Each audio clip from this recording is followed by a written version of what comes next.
హామీలతో 6 గ్యారెంటీల పేరుతో తెలంగాణ ప్రజానికాన్ని మోసం చేసి గద్దెనెక్కినటువంటి అబద్ధపు కాంగ్రెస్ ప్రభుత్వం ఈ రోజుకు గద్దెనెక్కి 420 రోజులు అవుతున్నటువంటి సందర్భంగా అదేవిధంగా ఈరోజు స్వతంత్ర ఉద్యమ సారథి మహాత్మా గాంధీ గారి యొక్క వర్ధంతి సందర్భంగా నిజమైనటువంటి గాంధీ గారు మీరు కొట్లాడి తీసుకొచ్చినటువంటి స్వతంత్రం ఈ డూప్లికేట్ గాంధీలు అబద్ధపు హామీలతోని ప్రభుత్వంలో గద్దెనెక్కి ప్రజలను ఇష్టం వచ్చినట్టు ఇబ్బందులు పెట్టేటువంటి పరిస్థితి కనపడుతున్నది. కావున వారికి మంచి బుద్ధిని దయచేసి వారు ఇచ్చినటువంటి హామీలను నెరవేర్చే విధంగా మీరు వాళ్ళందరినీ కూడా దీవించాలని చెప్పేసి విజ్ఞప్తి చేస్తూ ఈరోజు మహాత్మా గాంధీ గారికి బీఆర్ఎస్ పార్టీ ఆధ్వర్యంలో వినతి పత్రం ఇవ్వడం జరిగింది.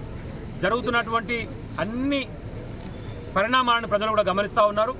ఎవరైతే గొంతెత్తి ప్రశ్నిస్తారో ఆ ప్రశ్నించినటువంటి గొంతును అనగదొక్కేటువంటి ప్రయత్నం చేయడం, అక్రమ కేసులు పెట్టడం, జైలు పెడతానికి ప్రయత్నం చేయడం, మేము నిర్బంధిస్తాము, పేరుకు మాత్రం ప్రజాపాలన అని చెప్పేసి బయటికి చెప్తూ రాక్షస పాలన కొనసాగించేటువంటి పరిస్థితి కనపడుతుంది. కాబట్టి దాన్ని ప్రశ్నిస్తూ ప్రజల పక్షాన్ని నిలబడుతూ నువ్వు చెప్పినటువంటి మాటనే రైతు బంధు చెప్తాను తనకి ఇప్పటికీ 4 సార్లు 6 సార్లు 7 సార్లు మాట మార్చుకుపోయాను.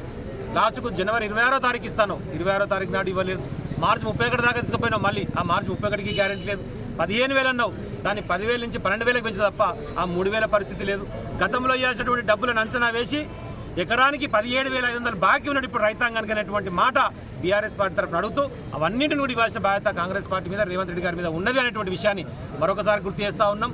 ఎక్కడికక్కడ చేయాల్సినటువంటి పనులు చేయకుండా కరెంటు విషయంలో ఇబ్బంది, ఎరువుల విషయంలో ఇబ్బంది, ఒడ్ల కొనుగోళ్ల విషయంలో ఇబ్బంది, తుంగతుర్తి నియోజకవర్గానికి కాళేశ్వరం ద్వారా గోదావరి జిల్లాను తీసుకొచ్చి 6 సంవత్సరాలు 12 పంటలకు ఏకదాటిగా 365 రోజులు నీళ్ళు ఇస్తే మీరు మాత్రం వారబందీ పేరుతోని కనీసం కిందికి నీళ్ళు ఇచ్చేటువంటి పరిస్థితి లేకుండా ఉంటే తండాలో ఉన్నటువంటి మా ప్రజలు రోడ్డు మీదకి వచ్చి ధర్నా చేస్తూ మా నీళ్లు మాకు ఇయ్యండి అని అడుక్కునేటువంటి ఒక దయనీయమైన పరిస్థితి తుంగతుర్తిలో ఈరోజు దాపురిస్తూ ఉన్నది.